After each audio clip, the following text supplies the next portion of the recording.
Praise the Lord. Good morning. మన ప్రభువును ప్రియ రక్షకుడైన దేవుని నామమున మీ అందరికీ కూడా ఉదయకాల శుభములను తెలియచేస్తూ ఉన్నాను. అందరూ బాగున్నారా? దేవుని కృప మీ మీద నిలిచి ఉండునుగాక.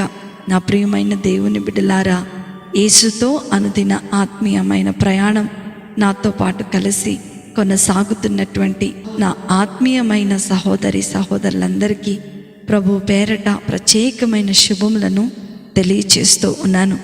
దేవుడు మిమ్మలను మీ కుటుంబాలను దీవించునుగాక. నేటి దిన వాక్యము 20వ దావీదు కీర్తన 1వ చరణము. ఆపత్కాలమందు యెహోవా నీకు ఉత్తరమిచ్చునుగాక. యాకోబు దేవుని నామము నిన్ను ఉద్ధరించునుగాక. హల్లెలూయా. నా ప్రియమైన దేవుని బిడ్డలారా, ఈ వాక్యాన్ని గనుక మనం చూసుకున్నట్లయితే కీర్తనకారుడు తన కష్ట సమయంలో దేవుని సహాయం కోసం హృదయపూర్వకమైనటువంటి ప్రార్థనను ఎలా వ్యక్తం చేస్తున్నాడో చాలా స్పష్టంగా రాయబడుతూ ఉంది. మనకు అవసరమైన సంపూర్ణమైన సహాయాన్ని దేవుడు మాత్రమే అందించగలడని ఎంతో విశ్వాసంతో ప్రార్థన చేస్తూ ఉన్నాడు.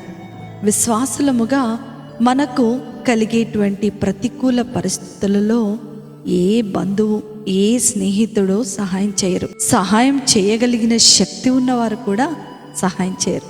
ఎందుకంటే మనము ఆ దీన స్థితిలో ఉండటం వారికి ఎంతో సంతోషాన్ని కలగజేస్తూ ఉంటుంది.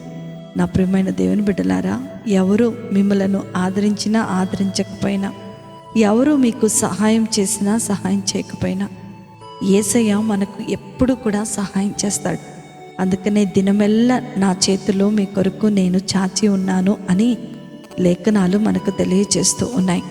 ప్రయాసపడి భారం మోసుకొనిచున్న సమస్త జనులారా, నా యొద్దకు రండి, నేను మీకు విశ్రాంతిని అనుగ్రహిస్తాను అని గొప్ప వాత్సల్యాన్ని చూపే దేవుణ్ణి మనము కలిగి ఉన్నందుకే ఆయనకు మన జీవితం అంతా కూడా కృతజ్ఞత స్తుతి చెల్లించవలసిన వారమే ఉన్నాం. నా ప్రియమైన దేవుని బిడ్డలారా, దేవుడు మనకు జవాబిస్తాడని విశ్వసిస్తూ ప్రార్థన చేయాలి. మనము సవాళ్ళు మరియు పరీక్షలను ఎదుర్కొంటున్నప్పుడు మనం ప్రార్థనలో దేవుని వైపుకు తిరిగినట్లయితే మరియు ఆయన సహాయము కొరకు రక్షణ కోసము అడిగినట్లయితే దేవుడు ఖచ్చితంగా మన ప్రార్థన ఆలకిస్తాడు, మనకు ఓదార్పునిస్తాడు. మన కష్ట సమయములో నుండి, ఆపత్కాలములో మనలను ఆదుకుంటాడు. అంత మాత్రమే కాదు, ఇరుకులో నుండి మనకు విశాలతను అనుగ్రహించేవాడు మన దేవుడు. హల్లెలూయా. నా ప్రియమైన దేవుని బిడ్డలారా, నేడు ఈ వాక్యము మనలను కష్ట సమయంలో ఆయన వైపుకు తిరిగి ఆయన సహాయాన్ని కోరేలాగా ప్రోత్సహిస్తూ ఉంది. దేవునిపై నమ్మకం ఉంచినట్లయితే, మన కష్ట సమయంలో దేవుని వైపుకు తిరిగినట్లయితే ఆయనే మనకు సహాయం చేస్తాడు, ఆయనే మనలను ప్రోత్సహిస్తాడు, ఆయనే మనలను ముందుకు నడిపిస్తాడు. ఈరోజు దేవుడు వాక్యం వింటున్న ప్రతి ఒక్కరితో కూడా ఒక చక్కటి ఒడంబడిక చేస్తూ ఉన్నాడు.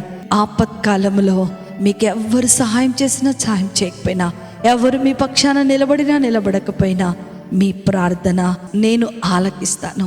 మీకు చేసిన ప్రతి వాగ్దానమందు విశ్వాసముంచి ప్రార్థించినట్లయితే అద్భుతమైనటువంటి కృపను మీరు చూడబోతున్నారు అని దేవుడి ఉదయకాల సమయంలో మనతో మాట్లాడబోతున్నాడు. కనుకనే నా ప్రియమైన దేవుని బిడ్డ, విశ్వాస ప్రార్థనలో దేవుని యొద్దకు మనం చేరుకుందాం. ఆయన మనకు జవాబు ఇస్తాడు అని నమ్మి మనలను రక్షిస్తాడు అనే నమ్మకముతో మనము ఓదార్పు పొందుదాం. నిరీక్షణతో దేవుని వైపుకు చూద్దాం.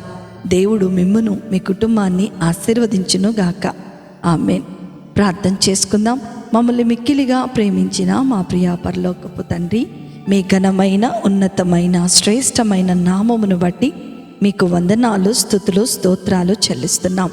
ఈ ఒక్క ఉదయకాల సమయంలో ఎంతో గొప్ప వాగ్దానముల చేత మమ్మల్ని తృప్తిపరుస్తున్నందుకే మీకు వందనాలు. వాక్యం వింటున్నటువంటి ఎందరైతే నిరాశలో, నిస్పృహలో, కన్నీటిలో, వేదనలో, అవమానములో, నాయనా తండ్రి ఆపత్కాలములో ఉంటూ ఉన్నారో వారందరినీ కూడా మీరు జ్ఞాపకము చేసుకోండి. వారికి కలిగిన భయములన్నిటిలో నుండి మీరు తప్పించి నూతనమైన బలము చేతను, నూతనమైన ఆశీర్వాదము చేతను వారిని, వారి కుటుంబాన్ని భద్రపరచమని, గొప్ప సమృద్ధిని వారి కుటుంబానికి మీరు అనుగ్రహించమని ప్రార్థన చేస్తున్నాను. దైవజనులు ప్రభా పరిచర్లో గొప్ప ఆశీర్వాదాన్ని చూచినట్లుగా మీరు సహాయం చేయండి. ఈ ఉదయకాల సమయం అంతా కూడా నాయనా మా ప్రయాణాలలో, మా పనులలో, సమస్త కార్యాలలో మీరే మాకు తోడుగా ఉండి మాకు సహాయము చేసి మమ్ములను నడిపించమని నజరేయుడైన యేసయ్య శక్తి కలిగిన నామములో ప్రార్థించి వేడుకొనుచున్నాను తండ్రి. ఆమేన్, ఆమేన్, ఆమేన్. ప్రభు మిమ్ములను, మీ కుటుంబాలను దీవించునుగాక. ప్రేమతో మీ సహోదరి శిల్ప జోసఫ్.